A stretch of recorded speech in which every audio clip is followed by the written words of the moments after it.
সেই রাসূলের কথাগুলি আপনাদের কাছে শোনাতে চাই। আমি তো মনে করি প্রত্যেকটি মুমিনের রাসূল সাল্লাল্লাহু আলাইহি ওয়াসাল্লামের বিদায়ের ভাষণ মুখস্থ রাখা দরকার, প্রত্যেকটি মানুষের মুখস্থ রাখা দরকার। সুতরাং আমি খুব সংক্ষিপ্তভাবে আপনাদের কাছে আজকে বিদায় হজের ভাষণটা আপনাদেরকে জানাবো। আল্লাহ যেন আপনাদের সবাইকে শোনার বুঝার তৌফিক দান করে দেয়।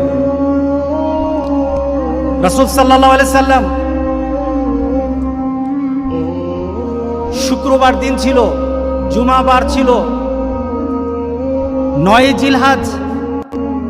ওনার যে উষ্টটি ছিল, উট ছিল, উটের নাম ছিল কাসওয়া। রাসূল সাল্লাল্লাহু আলাইহি সাল্লাম এটার মধ্যে আরোহণ করলেন। বাদনুল ওয়াদি রাসূল সাল্লাল্লাহু আলাইহি সাল্লাম সেখানে পৌঁছলেন।